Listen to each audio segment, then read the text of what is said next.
funny? Oh, what's funny? We're live. We're live? Live. Howdy, homesteaders. Welcome to our Tuesday live show.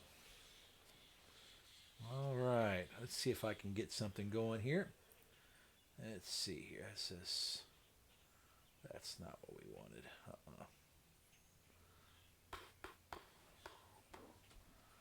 Let's see here. I have to create one, I think. We're just waiting for people to filter in at the moment. I'm creating a scene here. Let's see here. Let's add a camera. Actually,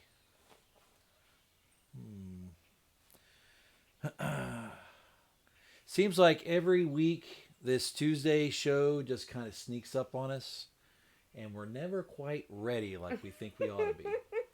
I thought I had everything ready. It's like now we're gonna be a little different this week. We're gonna be a little bit more professional, a little bit more upscale, and then it's like, nah, not ready. Okay, well, let's see if I can do something here. Think here, media source. Are we on? Yeah, we are. We are already live. So Okay. I'm doing some things right here, and I can't keep it on this page and still doing what I'm doing. Yeah, there's people coming in. Welcome to Happy Sabbath Homestead. Hello. Also, Four Blessings Farm. Yes. Thanks for coming. Faithful Fields Homestead. Oh. That's Welcome. good. Yes. All right. So the Happy Sabbath Homestead is our moderator this evening. Thank you. If you get a chance to check out their channel, you really should do that. And like I said, I have some things planned. He does. But I'm trying to make it work. Okay. Let's see here. All right. Let's see here. Load the file. I think it's in here. Okay. And I think I put it in here. And there.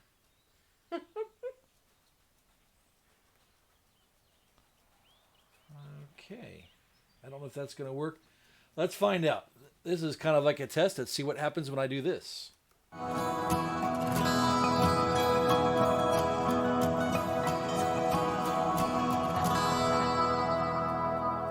It's a little bit smaller than I expected. Okay, that didn't go exactly the way I wanted it to go. Technical difficulties. Just bear with us. Yeah, where is it? Why is it only partially filling the screen? Let me see here. All right. So, honey, why don't you just explain like maybe some of the things that we did with maybe the potting of the plants or something like that while I'm working on this? Well, we started our tomatoes this year and peppers and our cabbages and things, and they were doing really well. And then we transplanted them once, and they were doing okay.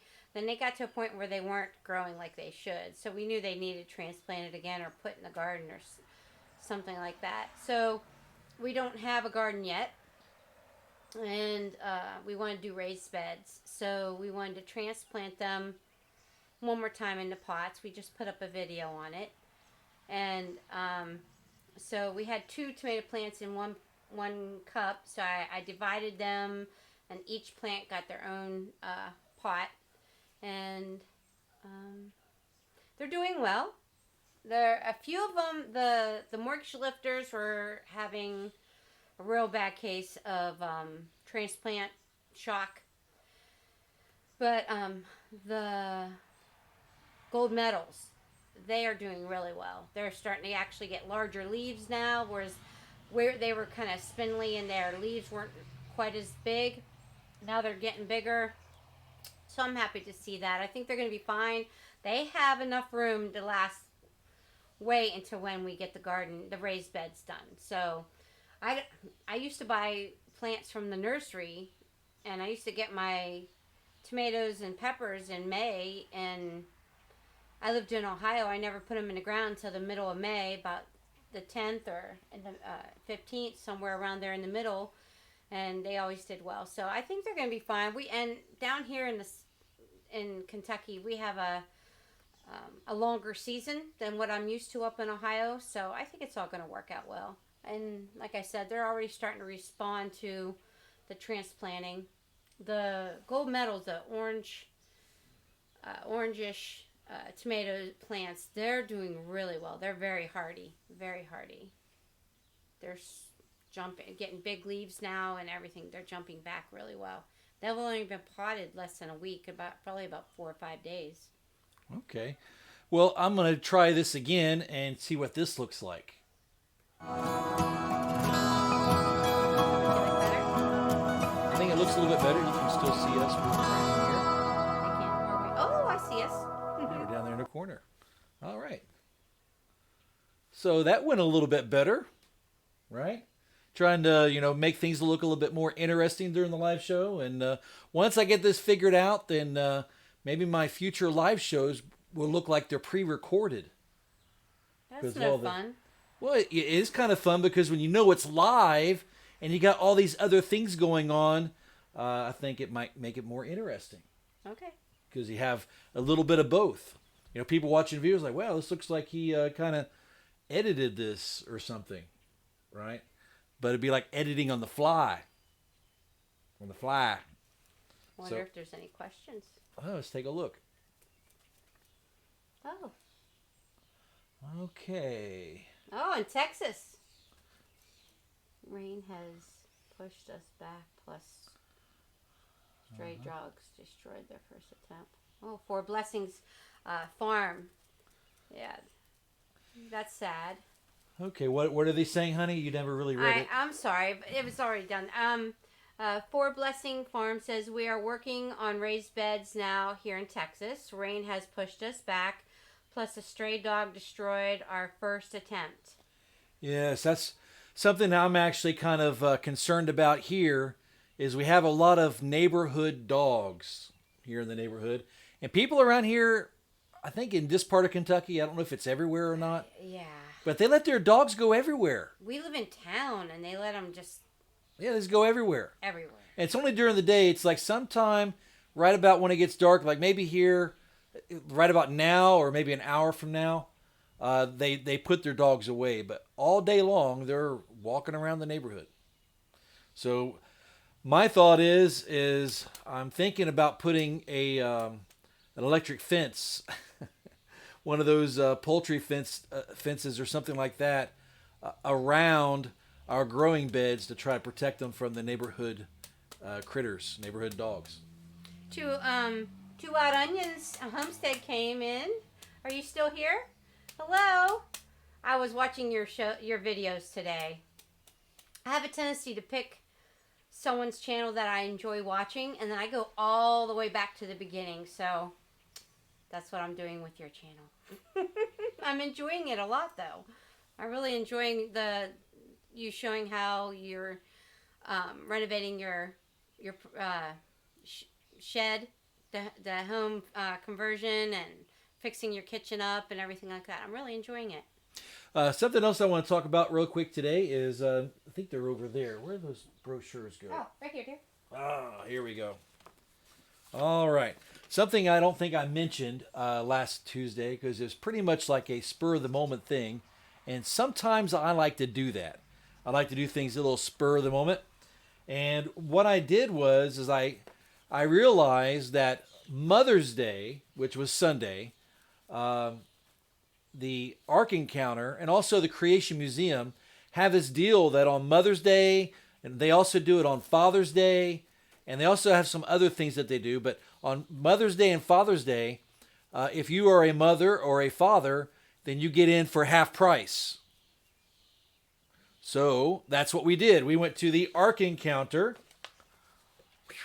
Ark Encounter. And we went there. My wife got in half price, and we had a really good day there. This is our little fold-out map right there. I don't know. I hope they can see it. I think so. Excuse me. And here's like a little diagram of the Ark itself on there. So we actually went and checked that out again. And how many times do you think we've been there, honey? At least 4. We went on opening day. I would even dare say I think we've been there 5 times. You think? I think so, because I think one year we went twice. And we were there on opening day. Mm-hmm. And we just like going there. It's a really neat place. And, we thought, well, we're going to get there and we're going to eat some of the ice cream.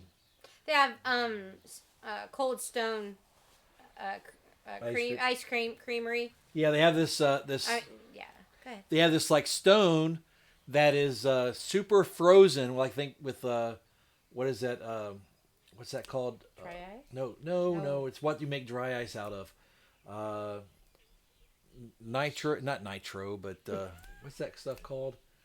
Liquid nitrogen. All right, my brain's not working this time of night. So liquid nitrogen is what they use to make this stone really, really, really cold. And then they take the cream for the ice cream and they pour it on this stone, and it instantly turns to ice cream. And they stir it around on there, get it really cold, and then they actually have to scrape it. And when they scrape it, it kind of rolls up. It rolls up, and it got like a rolled ice cream. And then they can either put it in a cup and then add some stuff to it, or you can get it as a taco, which is like a waffle cone type thing in shape of a taco. And you put the ice cream inside and put stuff on top of that and eat like a big old ice cream taco. But it doesn't taste anything like tacos. It tastes like ice cream. So we were looking forward to that, right? And we got there and we found out that it's not open until summer. that shop. Yeah, that shop. They have outer restaurants there, like they have the ice cream shop. They have a pizza shop with wings, which we've never been there yet. They have a barbecue hut that's got beef brisket and pulled pork. That one's not open either. So all these little extra shops outside, they open up in the summertime. So we're going to have to maybe go during the summer sometime. I don't know if we're going to go this year, but you never know. But we missed out on the ice cream. But what we did get to go is we went to M. Zara's Cafe, and they had this wonderful buffet. And I was really impressed, because if you've ever been to like an all-you-can-eat buffet, generally you get the bill, right? Like whatever it is, like $12 or $15 or whatever. Some I've been to that are $20. Depends on what kind of food they have on the buffet. And then they always get you with the, would you like something to drink? And they charge you like $3 or $4 for a drink, right? So you think you're getting a good deal in a buffet, then you get stuck with, $4 for my drink, $4 for your drink, that's another $8. And then they throw tax on there. Next thing you know, you're paying a lot more than you think. Well, the thing I like about the M. Zara's Cafe is it was $14.99 per person, including the drink. Including the dessert. Included. There wasn't a separate charge for the dessert bar. There wasn't a separate charge for the salad bar. It was a salad bar, dessert bar, dinner bar, everything bar, and with the drink, flat $14.99. I think that's a pretty good deal. I really do. So I was really, really glad about that. And I'm not, I know it sounds like a commercial, but sometimes you just say these things because you like the place, and that's the thing. I really just like the place. So we had a really good dinner, and we walked around, and a lot of the sites that we've already seen, because we go so often, but they do update and they put in new exhibits. And can you think of anything that you remember seeing that seemed like it was new to you? 'Cause I saw a few things. I'd say the new zoo that they're working. They're pretty close to having the new zoo done. Mm-hmm. Yeah, that looks pretty interesting. And Yeah, they have a zoo expansion and has this really huge gate. It looks really interesting. And they have these really huge areas for animals to be in there. They have this one area that had these rocks. There's just nothing but rocks and some at a really extreme angle. And I'm not sure what they're planning on putting in there, but with the fence as high as it is, it's really high fence. I think it was like a good 14-foot fence or something around that one. Who knows? Maybe they'll put lions in there. I don't know. I don't know what they're planning on putting in there, but it almost looks like it would be a good place to put some lions in there. That's just me and my imagination, but that's what it looked like. So all the animal pens look like they were done and completed, but the walking area was just gravelled in. So I'm imagining they're probably gonna steamroll that out and get that all nice and graded and flat, and they're probably gonna put some either blacktop or a concrete walkway through there. So they're really close to getting that whole area done, and they've been working on that. They also have the Answer Center. It's a big center for doing conventions and doing speakings and stuff like that there. That's built. It's a really huge facility, and that's actually where the bus dropped us off. And there's like a small gift shop there, but we actually watched a movie, right? We watched a movie there, and I think it was like a 30-minute movie. Oh, that was the new thing, yeah. Right. It's called New Beginnings. So that was a really interesting movie. We watched that. And basically the idea of that movie, it's what was life like, theoretically, what was life like after they got off the ark, for Noah and his family. And I think they told the story mostly from the point of view of one of the wives. So they wanted to do it that way. It's a pretty interesting movie. Obviously there's certain things that maybe I would have done a little differently, but it was an interesting show. So we got to watch that, and it didn't cost us anything. It was all part of the admission. And then we just walked around and had a really good time. So I really appreciated that. I did notice a few extra things that were put in, like there's a place called, I can't remember what it was called, like something man or something like that. It was like technological achievements of men, and I didn't remember seeing that the last time we were going through there. So I think that whole exhibit seemed new to me. So I really enjoyed going through there, and it was basically showing how people assume. Now this is something that really I think homesteaders should be interested in. Okay, people assume that in our technological modern age that we're all so intelligent and we're all so smart because we've got smartphones, and we're all so smart because we've got smart cars, and we're all so smart because we got smart homes, and we got all these smart things, and the technology is so great, and people 500 years ago must have been so stupid. And this exhibit shows the opposite. The exhibit shows that technology, especially the technology we have today, is because of the people in the past. Because of people thousands of years ago using their noggins and figuring things out. Whenever they figured something out, the next generation took that knowledge and went a little bit further with it. Then the next generation took that knowledge and went a little bit further with it. So we are on the receiving end of thousands of years of knowledge being passed down through the ages. And that's the only reason why we have the technology as we do. And actually, I think, in my opinion, that there's been a dumbing down of society. I don't know. It just seems like, in general, maybe the average person isn't as maybe intelligent as maybe they were 500 years ago. And that's just a supposition on my part. I could be wrong about that. It just, it just seems like, we have these nice houses and, good air conditioning, and I like those things. I enjoy those things. But people in general don't have to really work for their food, and they don't have to figure things out as they go. Things are pretty much just packaged and sealed, and they buy it, and they unwrap it, and they use it. And everything's pretty easy for the most part. And I know that it's adversity, and when things go wrong, and when you're trying to figure out how to solve problems, that's usually when you have to think to figure things out. So I really appreciated that whole exhibit there, showing how just because we have technological advances does not necessarily mean that the general public is more intelligent than the general public was hundreds of years ago. So I thought that was pretty interesting. I'm always learning things that's already been done hundreds of years ago. Like, has anybody heard of a ram pump? Has anybody heard of what that is? How someone actually figured out, 100 or so years ago, how to pump water without using electricity, without using a pump. It's just by using valves and using water pressure and using angles to actually move water up a hill without using any power. And that's old technology. That's not something people figured out recently.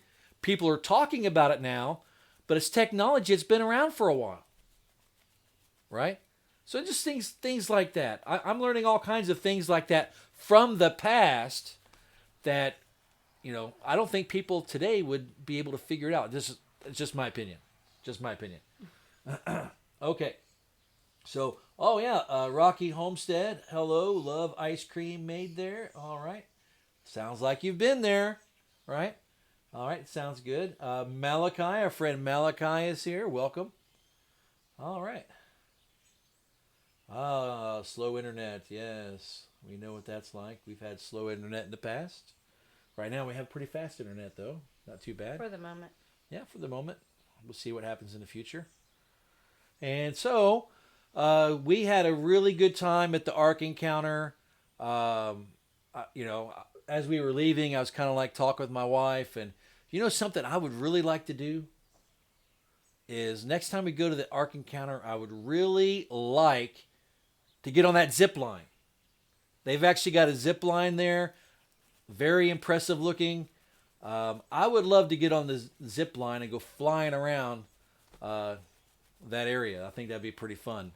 So, who knows? Maybe next time I go out there, I'll go jump on the zip line, and if you want to go there too and meet me there, maybe we can kind of work something out, and we can all go there and do a zip line thing. Wouldn't that be something?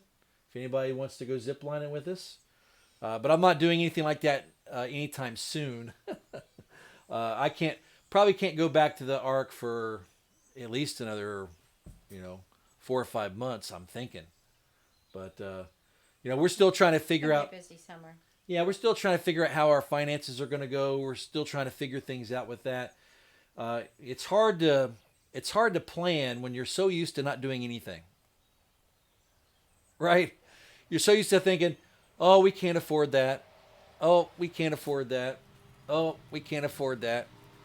Now that the house is sold, that changes some things. But I still have to figure out what we can afford and what we cannot afford. We're always going to be in that bracket. I don't think we're ever going to be millionaires where it's like, we can afford anything we want. No, I don't think we'll ever have that. But I just have to figure out, okay, where are my limits here? I got to figure out where my boundaries are. And once I figure out my boundaries are, I can probably make better plans. Faithful Field said, I love ziplining. Oh, yeah. I'd like to try it. He doesn't think I can, but... Well, I think she could, but I don't know. She might be like, ah! And if you do it, you do it. But in my opinion, if you do this, you're kind of defeating the purpose of doing it. Now, I'm not saying, who knows? Maybe she might not. Maybe she'll get up there and go like this and go, yay! Right? Maybe she would. I don't know. Go ahead.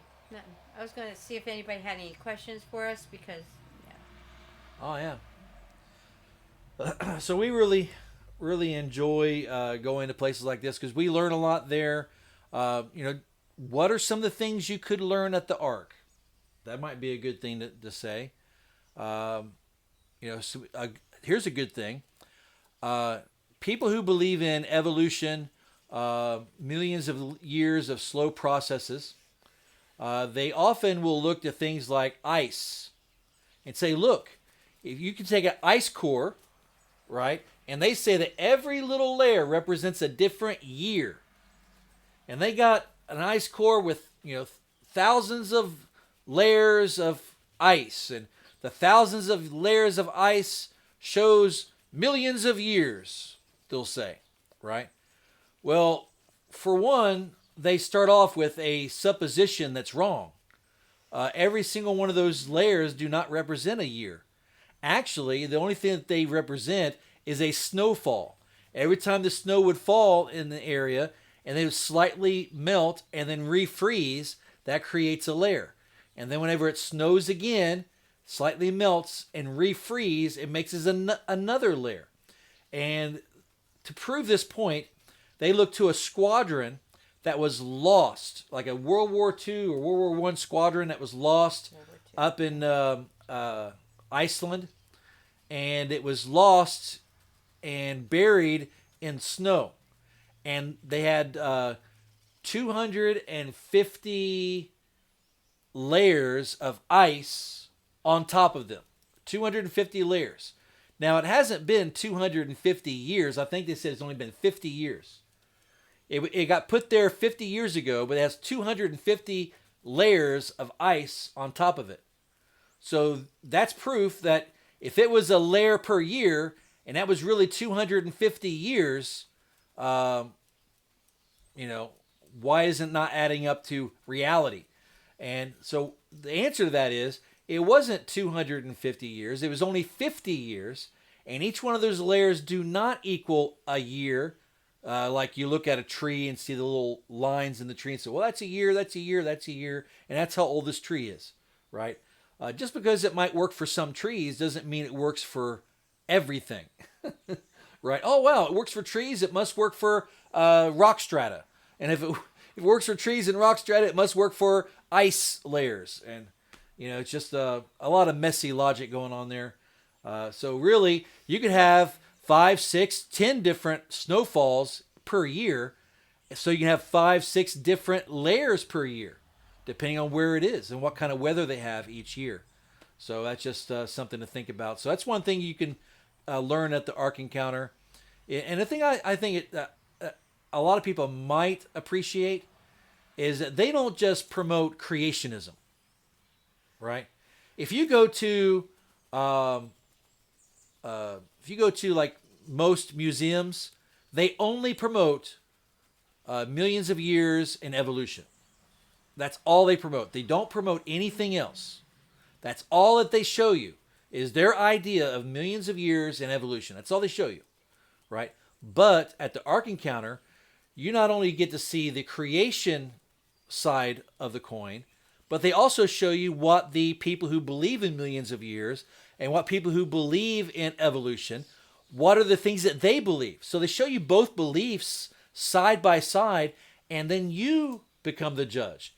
You make up your mind on what you think makes the most sense. The creation's view on something or the evolution's view on something. And they give you both views so that you can decide for yourself.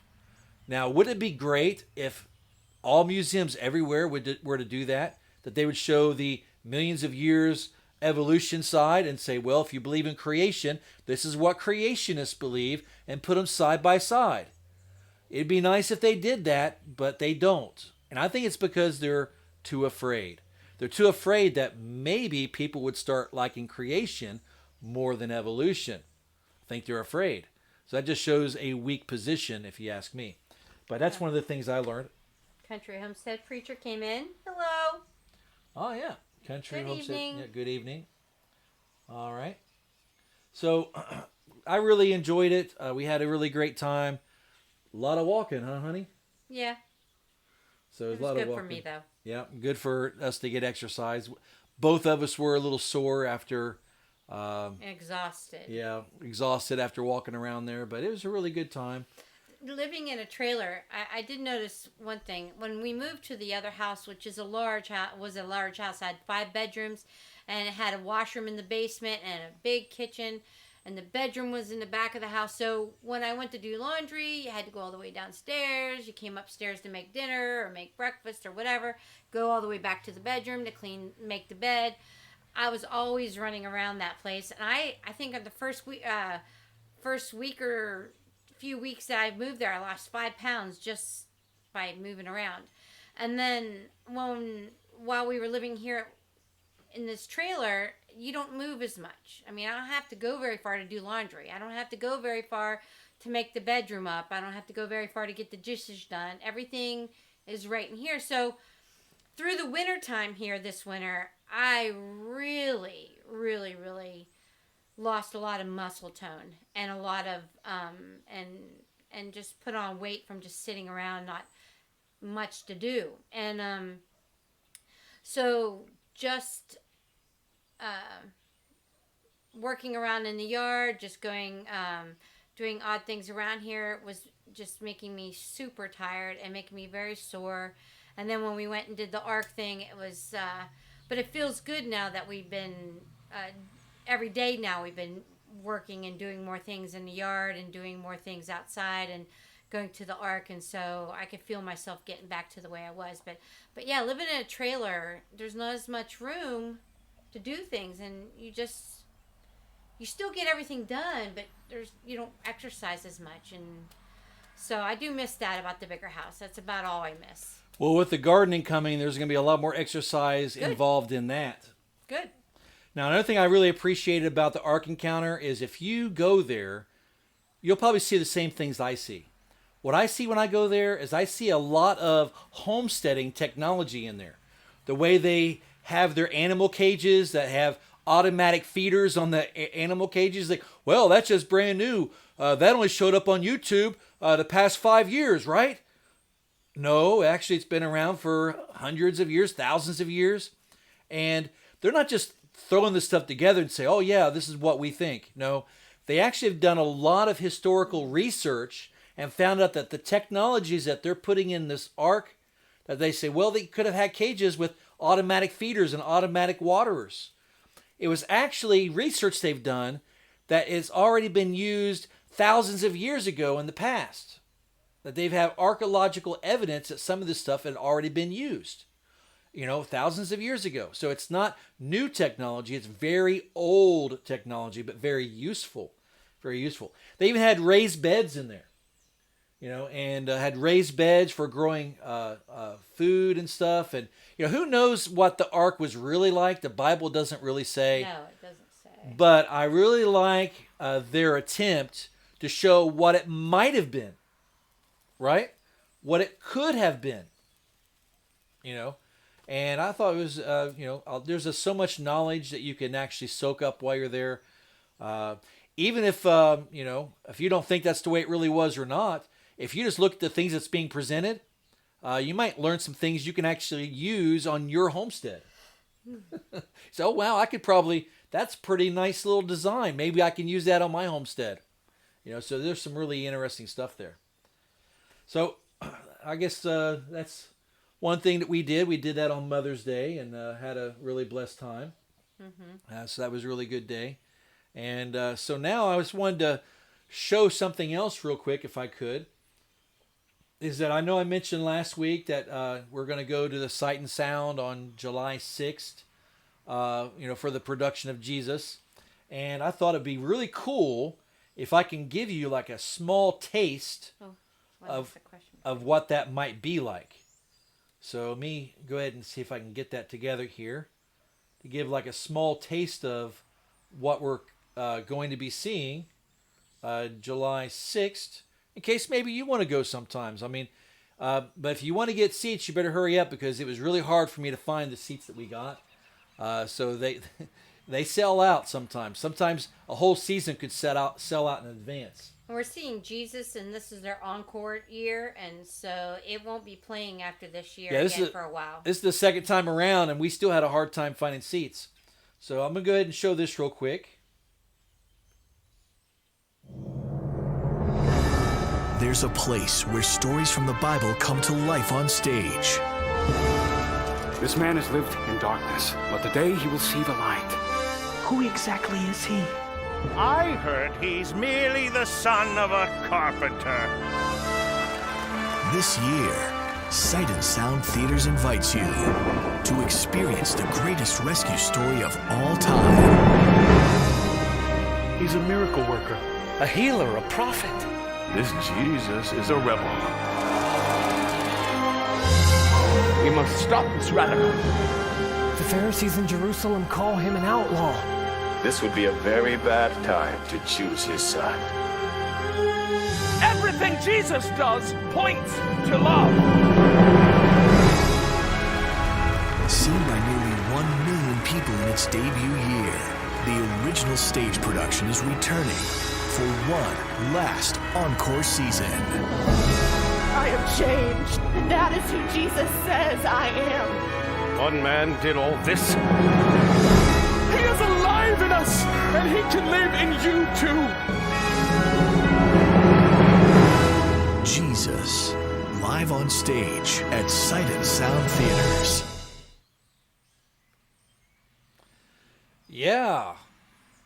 Now, I don't know about you, but if you can imagine, that is live on stage. These are people doing a play to that level, to that degree of detail. I mean, it's almost like watching a movie unfold right before your eyes. I mean, it's really amazing what they can do.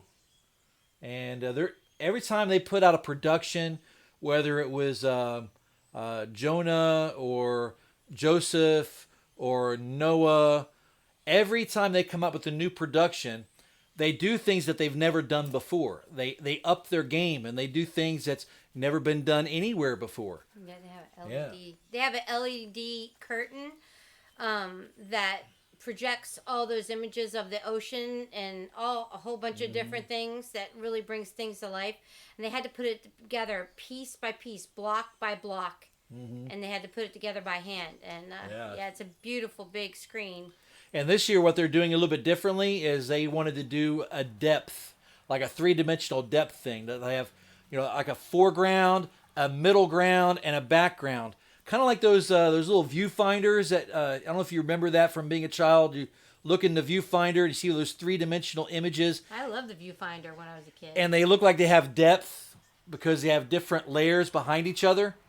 That's how they're doing it on the stage. They're doing these different layers behind each other on the stage. So when you're looking at it, it's like you're looking into the picture. So that's pretty amazing. I'm excited. Yeah, we're pretty excited about it. And from what I could tell from that little trailer that I just played, it looks like it's going to be a really good production. It's going to be a really good production, I think. So I'm really excited to see that. All right. Someone said they've been to it, the one in PA. Okay. Oh, Faithful Field Homestead. You went to the Sight and Sound Theater in Lancaster? We've been there one other time. We got to see Jonah. Jonah and the Whale, and it was really, really good. Yeah. Yeah, the thing they did that year that was different is that they had the sets set up in such a way that they could do a transition from one entire set to another entire set without having to do a curtain call. Just doing it in motion. Yep. So as the actors were running around and doing the things that they were doing as part of the storyline, the actual stage was changing shape right before your eyes. So that was pretty amazing that we were able to see that. Plus, I really like the pirate ship that Jonah was in, and the ship opens up. It just opens up, and you can see inside the ship, and then it closes back up again, and the ships move around the stage like they're actually moving around water. I will say this, in 2020, I believe it is, they are going to be having at Branson,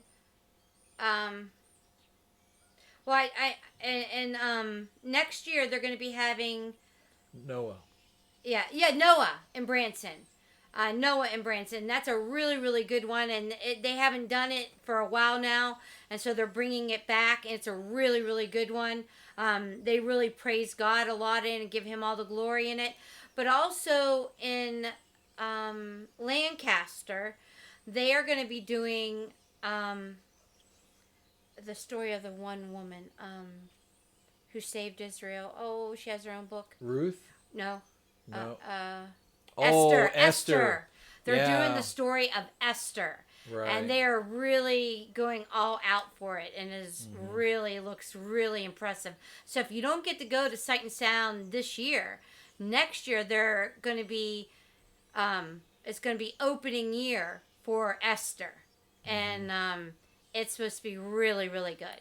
And they have 2 locations. Yeah, they have the Yeah. one in Lancaster County in Pennsylvania, Rocks, Pennsylvania. They also have the other one in Branson, Missouri. So if you can't make it all the way to Pennsylvania, then maybe you can make it to Missouri. And they're not giving us anything. We're not advertising for them to gain anything for ourselves. No. But one of the things that this channel is about is strengthening faith. Building people up and edifying spiritually. So that's the reason why we talk about these types of things, and we get really excited about it. So I mean, the fact that there even is a creation museum and an Ark Encounter and a Sight and Sound theater thing set up is completely amazing to me. That's even possible, given the way the world really is today. And I think just about anybody. I go to anybody on the street and I say, "Well, how do you think the world's going today? You think everything's going in the right direction? Do you think that the way the world is going is going in a positive way, and we're just going to keep getting better and better and better?" And you know what? Just about every time I've asked that type of question to somebody, they say, "Oh no, everything's flying apart. Everything's going crazy." And I get that from everybody. When I ask that question, they're like, "Oh no, this place is terrible. It's getting worse and worse. Where have you been?" Right? And that's the kind of answer I get. So the fact that these things exist, shining out that light in the darkness of the era that we're in, is pretty amazing to me. Anyhow. Let me see. Faithful Fields Homestead said that they went to see Jesus, and they love the live animals. Yep, it's yeah. amazing. Yeah, that's the thing that they do is just about every one of their productions, they always do live animals. So that's why next year I'm really wanting to see Noah, because they have more live animals in that production any other production than any other production. And exotic animals, and so all kinds of animals. Right, and they're all trained. They're all trained to hit their marks and do everything that they're supposed to do, which is amazing. I mean, they got trained goats. They got trained cows and pigs and all kinds of animals that I think when we watched, we didn't watch it in person, but Joseph was another good production. That's his favorite. Yeah, they had a trained mouse on that one.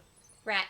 As a rat? A rat. It looked like a mouse. It was a rat. Okay, a trained rat. So they actually had a trained rat on that one. So, I mean, they can actually train a rat. I mean, that's pretty amazing. So the animal trainers they have at these showings are top notch. They know what they are doing. Yep. They surely do. And the actors interact with the animals. So, I mean, if you like, homesteading because you like animals, it's a really good thing to go. You can actually go watch a play with animals or the stars. You got animal actors. You think of it that way. They're actors. They're playing their little part. They get their little what do you call that? What do we call those things? Cookies, or they get their little treats, right? So they get their little treats. They get their little satisfaction for doing the little parts. But I still think it's pretty impressive. Pretty impressive. Rocky Homestead said, "I'm going to the one in Branson." All right. That's good. That's good. Yeah, this year I think they're doing Samson. Yes. And next year they'll be doing Noah. Yeah, right now they're doing Samson. Now, eventually, the way they like to do things, the productions they do in Lancaster County eventually do make it over to Branson. So if even though they're doing Noah next year, Jesus will probably make it to Branson eventually. Yeah, either the year after or the year after that. They're going to start. The ones that are playing over in Lancaster will end up playing in Branson at some point. Mm-hmm. So that's pretty interesting. But yeah, so that's something we're excited about. Looking forward to it. And like I said earlier, we got a bunch of pots that are planted. I think you may have seen that video. We still have some pots. We have some pots that still need to be planted. So we have that coming up. And see what else is coming up. I'm doing a video on fixing my air conditioner. So I'm having air conditioner problems here in the trailer. So I'm trying some things to troubleshoot and, fix the air conditioner as much as I'm able to do. Now, I don't have the equipment to replace the refrigerant. But if you have to replace the refrigerant, sometimes it's cheaper just to replace the entire thing.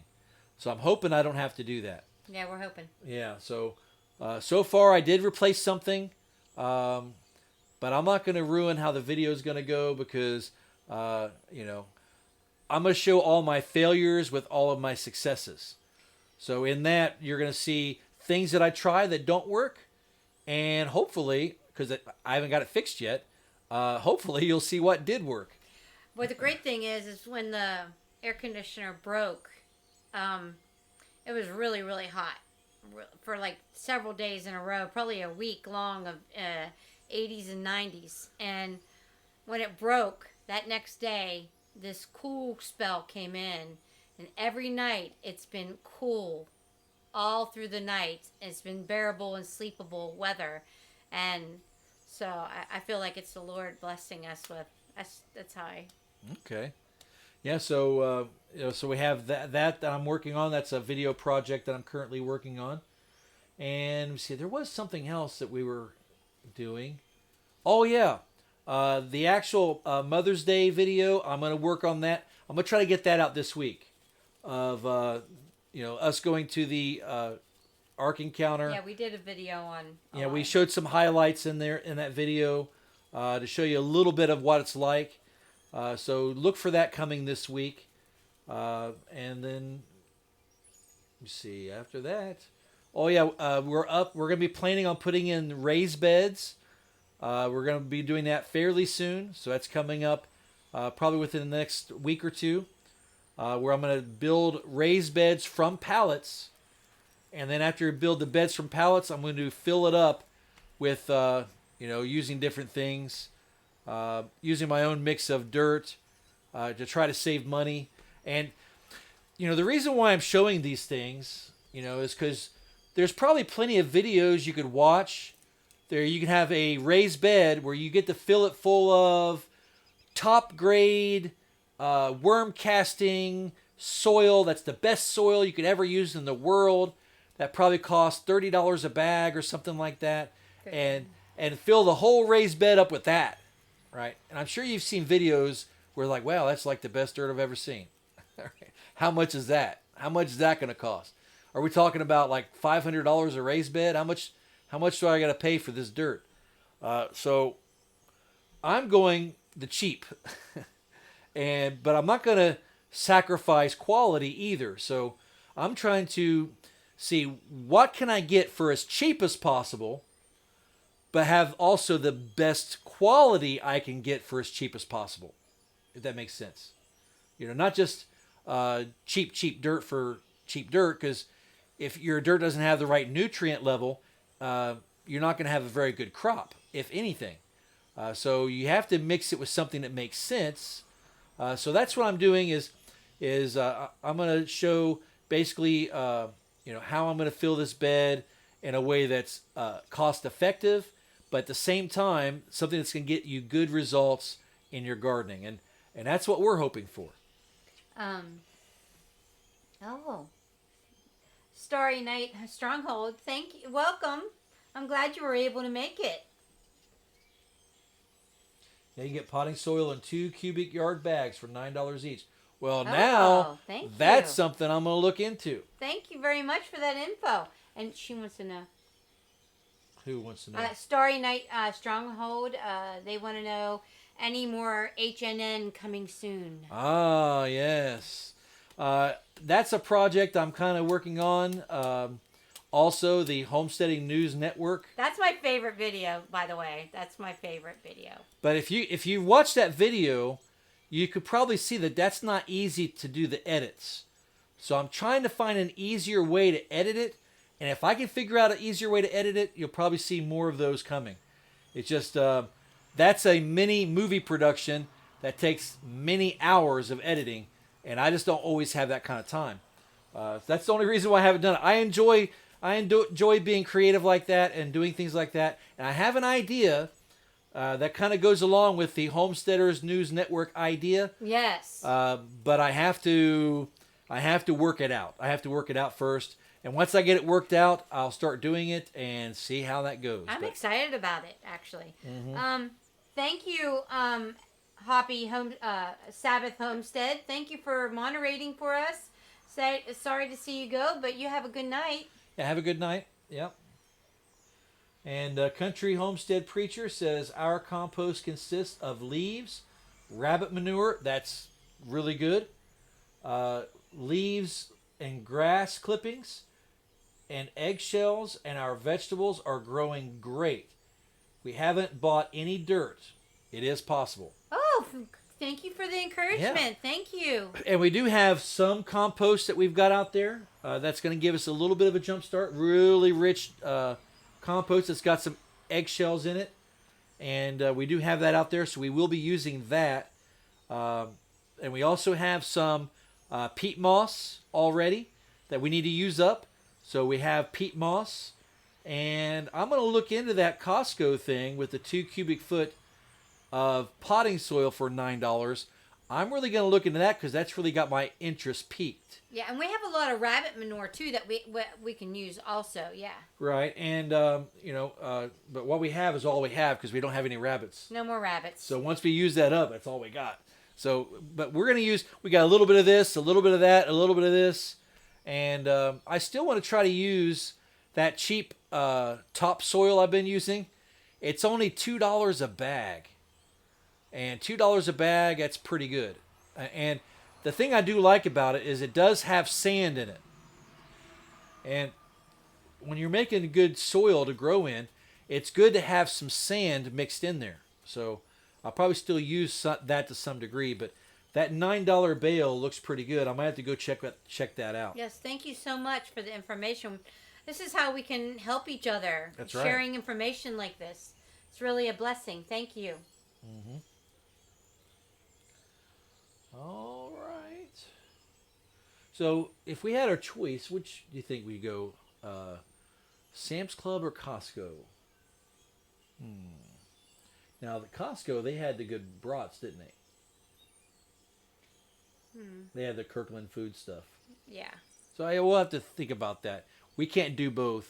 They have more organic stuff there, too? Yeah, because you have to pay for an annual membership. And we just can't afford to do annual memberships of both. So we're going to have to pick one or the other. We're about equal distance from both. We're about an hour from... Actually, no, we're about an hour from Sam's Club. We're about 2 hours from Costco. 2 hours from the nearest Costco. So that might have something to do with it, too. Mm-hmm. But we'll figure that out. We'll figure out which one that we want to go with. Yeah, see, someone else said Costco is organic. Yep, I knew that, too. My friends taught me that. Well, then that might be the winner right there.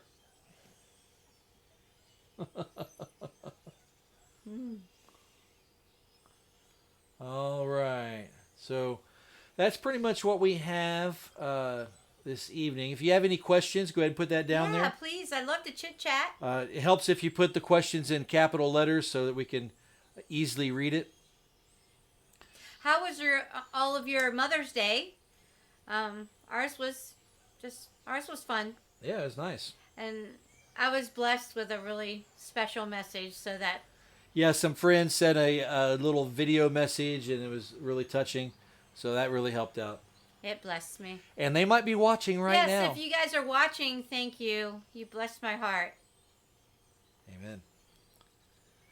All right.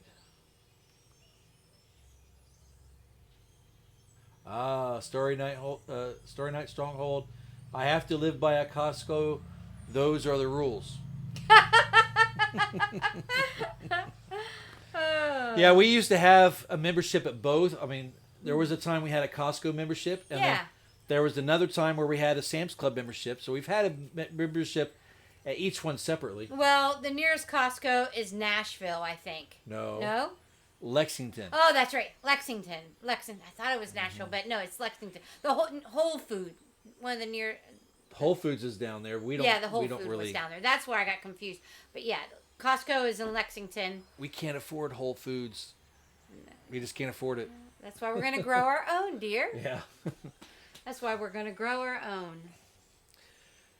Yep. That's one of the reasons. And then the nearest Sam's Club, I believe, is in Bowling Green, right? Isn't Yes. Yeah, Bowling Green. It's about an hour from here. So a little over an hour. Yeah, hour 15 minutes. So about hour 15 minutes or 2 hours. We'll see. Like I said, 45 minutes different. right now I'm kind of leaning towards Costco. But anyway, we're not advertising for either one of those. It's just we'll figure out which one we're going to go to. Oh, there's a Bob White. Bob White? Yep. It's a Bob White. I just Bob White? I've been hearing him around, and so I looked up Bob White's and their region and everything, and it's the male that does the Bob White. Bob White? The Bob White call. What does it sound like? I'm not even going to go there. You don't know what it sounds like? Bob White? Bob White? Is that how it goes? Yes, dear. Yeah. Oh, there you go. See? I got it. But anyways, so I find that interesting that there's Bob Whites in our area, just in our backyard, actually. All right. I had friends that had a whippoorwill in their backyard, and it drove them crazy because it would sing it all night long. It is a bird. A Bob White is a bird. It's a quail. Quail. It's a native quail to United States, and there's several kinds. There's a Californian quail, and then where they have the little thing hanging, and but the Bob Whites around here don't have that, and they're more of a brown color around here. They're a little more brighter out in California, Bob Whites. Yeah, we're going to try to raise some Cotternix quail. Yep. And we're going to get the jumbo Cotternix quail for two reasons. We want the bigger eggs, and we also want the bigger bird because we're going to eat both. We're going to eat both the eggs and the birds. So we want to get as much as we can for what we're growing. And I know I've said this before, they come to full maturity in 6 weeks. That's pretty good. Did Starry Night Stronghold said that she has Roadrunners. Do they make us cry? Do they have a call, a bird call? I'm gonna have to look that up now. I always heard about Roadrunners, obviously from the cartoon, but Right. That's interesting that you have Roadrunners. Oh yeah, one thing I want to say about the dirt is a friend of ours reminded us recently about a good local source of horse manure. There's a horse trainer that we know that lives very close to where we are. Yes. And they have a big bunch of horse manure that's been composted, fully composted, very, very rich soil. So that's another thing. If you can find a good local cheap source, or sometimes you go to these places that they are just piling this stuff up and nobody is taking it from them. It's true. It's a problem. So if you come to say, hey, I'm come to solve your problem, I want to get some of this stuff off your property. Yeah, and we're in Kentucky, so there's a lot of horse farmers around here. A lot of times, they won't charge you for it. They'll say, oh, yeah, just take as much as you want. And also, And they'll give it to you for free a lot of times. that and stale hay. What they'll do is they'll roll it up in their bales, the roll bales, and they'll leave it out in the fields until they need them, or they'll pile them up neatly until they can come and get them. And a lot of times, farmers never use every round bale, and they just sit out there all winter long, and all through the summer too, until they bale again. And if you go up to a farmer and ask them for, you could either get it really, really cheap, or most of the time, those farmers just want to get it out of their field so they can recut, and it's a waste to them because it's rotted. You can't feed moldy hay to a lot of different animals. Cows, sometimes you can get away with it if the core is still good, but horses, it can make them sick. Goats, it can make them sick. So you gotta be so you can get hay pretty easy, rotted hay to put in your gardens and use it for mulch and stuff like that. Yeah, so there's just different things you can do, and you really just have to tap into what resources you have in your area. Obviously, the resources I have are going to be different than the resources that you may have. Yes. You may have better resources than me, or I might have better resources. This depends on where you're located and who you know. You know, you got to get out there and find out what's in my area. What do I have down my road? And a good way to do that is go to farmers markets and talk to the farmers. If you want to talk to farmers, the best place to talk to farmers is at a farmer's market. And you can ask them, it's like, hey, do you know anybody that's got any manure that they're trying to get rid of? You know anybody that's got any old hay they're trying to get rid of? You know anybody that's got an old barn that needs to be torn down? There's all kinds of things you can ask and say, oh, yeah, I know somebody who would love to have you just come and take that away from him. And he wouldn't even charge you nothing for it. And sometimes that happens. Mm-hmm. And they were talking about Roadrunners. Now, if I'm wrong, please correct me, because I've never lived in an area where there's Roadrunners. But don't they eat like snakes? Won't they eat like rattlesnakes, or that's what I thought, or venomous snakes? That's what I thought. So it was just a thought that came to my mind, and you guys were talking about Roadrunners. I thought maybe you guys could fill me in. Yeah, so that's basically all we have this evening. So we're going to go ahead and just call it a night. And I have one last thing I want to do here. All right, let's see here. Change this thing here. I got to get better at my technology, I tell you.